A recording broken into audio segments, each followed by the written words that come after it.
문제는 이 돈을 가지고 우리가 나만 가치를 매기는 게 아니고 상대방도 가치를 매기니까 필연적으로 우리가 해야 되는 게 바로 뭐냐? 돈으로 흥정을 하거나 거래를 하거나 그렇죠? 뭐 이런 여러 가지들이 있죠. 혹시 어떤 나만의 어떤 뭐 흥정이라고 하는 거는 좀 그렇지만 어떤 거래에 있어서 나는 이런 또 나만의 또 그런 기술이 있다. 뭐 어떤 게 있을까요? 저는 제 인생에서 계약서를 처음 썼던 나이는 사실 미성년자였어요. 그렇구나. 네, 그래서 제가 주도권을 가지고 처음으로 계약을 하기 시작했던 거는 20대 후반이었단 말이에요. 그래서 너무 무섭고 돈 얘기하는 것도 어렵고 이랬는데 그때 지인분이 이제 흥정의 기술이라고 알려주셨던 게 이제 원하는 것보다 무조건 더 높게 불러서 네, 그쪽에서 뭐라고 피드백이 오면 약간 쿨한 척, 양보하는 척하면서 성사를 시켜라. 이런 조언을 좀 받았었어요. 지금 말씀하신 쪽에 그 심리학에서 그 유명한 그 앵커링 단내림 효과.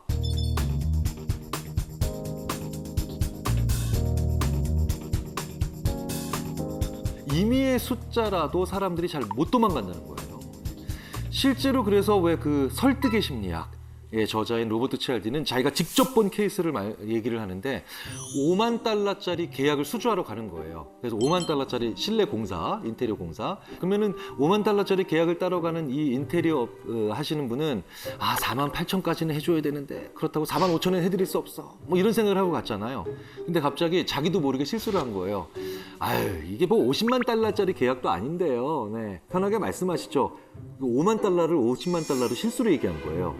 네, 그런데 그 인테리어를 발주해 주시는 그 상대방, 그 고객사죠. 8만 불에 합시다. 50만 불로부터 이게 오는 바람에. 그래서 감사합니다 하고 계약을 따내는 경우도 있죠. 그래서 양심적인 회사가 최소한의 이윤만을 덧붙여서 판매하다가 오히려 반대로 공경에 처하는 그런 경우도 있죠. 실제로 미국에서 어떤 백화점이 우리는 굉장히 최저 가격으로 낮은 이윤만 남기고 합니다 라고 했는데 15개월 딱 지나고 난 다음에 주가가 3분의 1로 떨어졌어요. 왜냐하면 고객 입장에서는 처음에 한 10만 원입니다. 그런데 디스카운트 50%. 이렇게 해서 5만 원이라는 느낌이 있으면 좀 기분이 좀 많이 좀 할인됐어 라는 느낌이 있는데 그냥 5만 2천 원. 뭐 5만 원 이러니까 사람들은 그 다음에 조금만 높여도 짜증이 나고 막 당하는 것 같은 느낌으로 오히려 뭐야 당신들 이상한 거 아니야? 이런 거를 딱 생각을 한다는 거죠. 그래서 이 양심적이지만 순진한 전략을 추진한 CEO가 바로 해고되는 겁니다.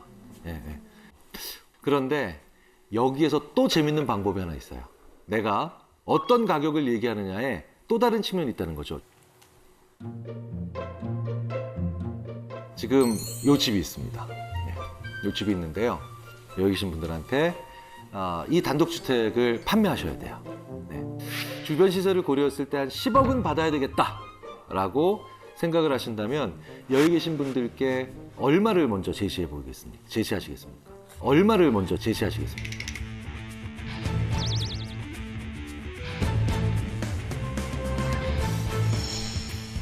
아무래도 앵커링 효과를 좀 봐야 되니까 10억이라고 볼 수는 없고 한 10억 한 3천? 10억 3천? 네. 그렇죠. 10억 3천. 네. 교육이 이래서 중요한 겁니다. 네. 자, 그렇다면 윤소희님. 만약에 고객 입장이시라면 이 10억 3천을 말씀하셨는데 바로 거기 사시겠습니까?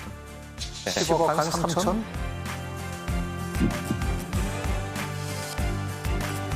아니요, 저는 흥정을 할 것 같아요. 그냥 보통 받고 싶은 금액보다 높게 부르니까. 그렇죠. 저도 한 9억 8천? 8천, 7천, 8천, 9천 이렇게 말씀하시겠죠. 자, 그런데요. 여기서 또 재밌는 게 있는데 김상중님께서 말씀하신 가격에 그래요? 그럼 그렇게 합시다. 이렇게 바로 대부분의 분들이 얘기하시는 경우가 있더라는 거예요. 그게 바로 뭐냐? 이 가격은 10억 2,730만 원입니다. 10억 2,730만 원이니까 뭔가 좀 의미가 있는 것 같아요. 그죠? 특히나 이런 김상중님 같은 그런 목소리로 10억, 한번 해주세요. 10억 2,730만 원이라고. 10억 10억 3,250만 원 받아야 될 것 같습니다. 네, 이렇게 얘기하면 네. 설득력 있어. 그래서 제가 항상 학생들한테 발표할 때 소수점 절대로 까먹지 말고 붙이라 그러거든요. 네. 그러니까 이 효과는 74%가 향상됐습니다. 이러지 말고 74.67% 향상됐다고. 네. 이제 이런 것도 바로 뭐냐? 사람들은 구체적인 숫자가 나올수록 무언가 거기가 의미가 있겠다는 거죠.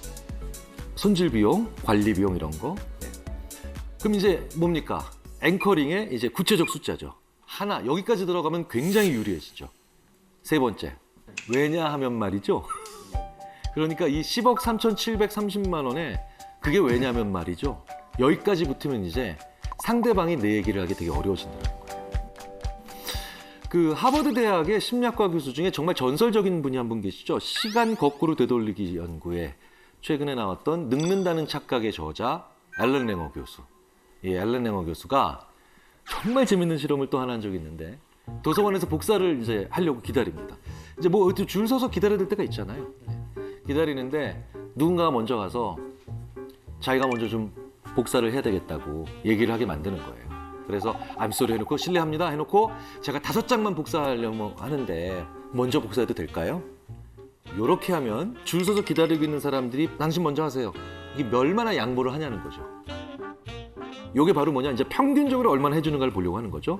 60%의 정도 사람들이 허락을 합니다. 그런데요, 이렇게 하면 94%까지 올라가요.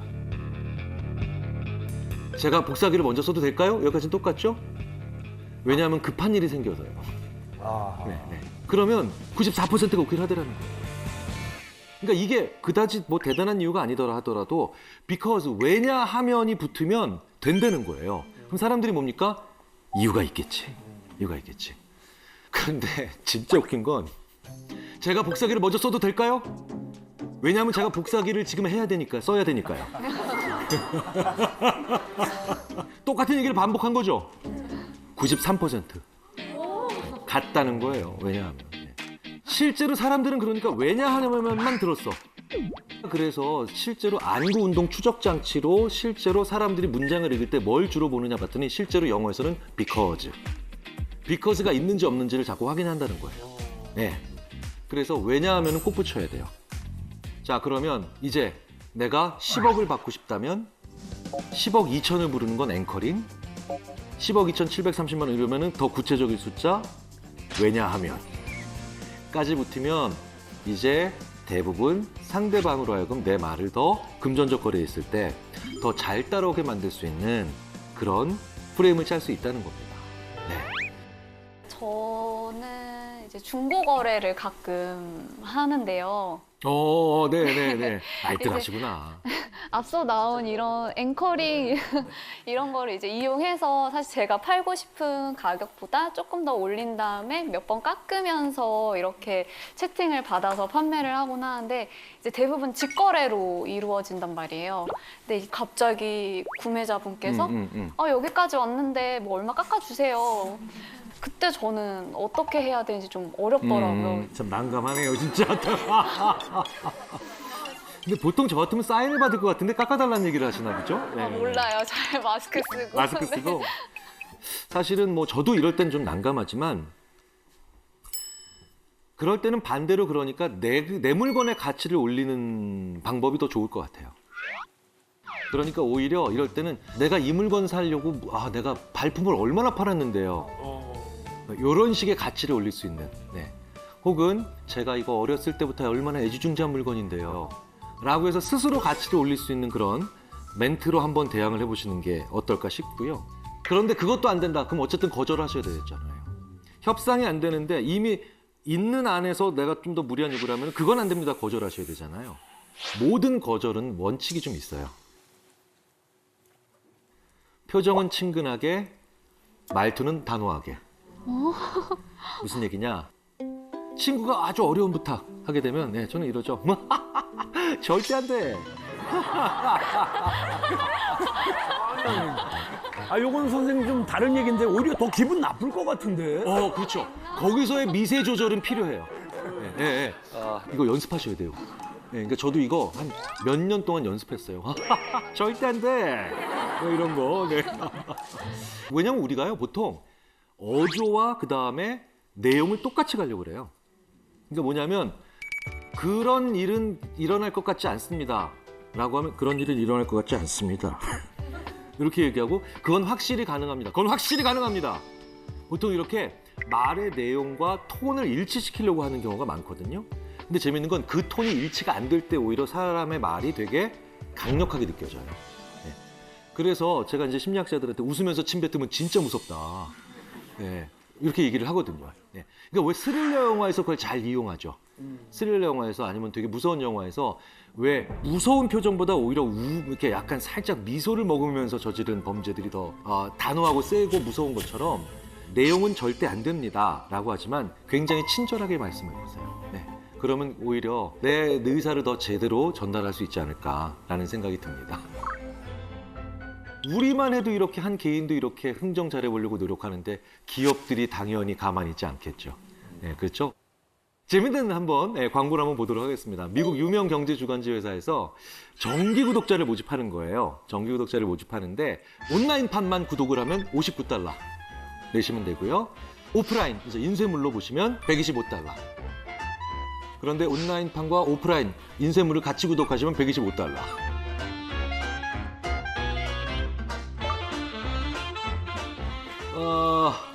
설마니 여기서 B를 선택하시는 분은 안 계시겠죠? 그렇죠? 네. 아마도 A 선택하시거나 C 선택하시거나 둘 중에 하나로 갔을 겁니다.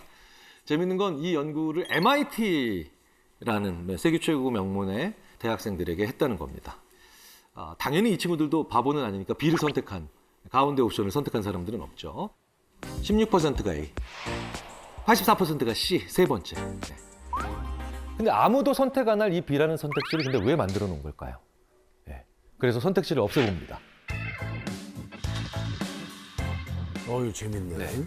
이 두 가지 선택지만 놓고 보면 사람들이 과연 세 가지 놓고 봤을 때처럼 16, 84로 나뉘느냐? 아니라는 거예요. 이렇게 두 가지만 놓고 보면 A 선택을 한 사람들이 68%, 그리고 C는 32%.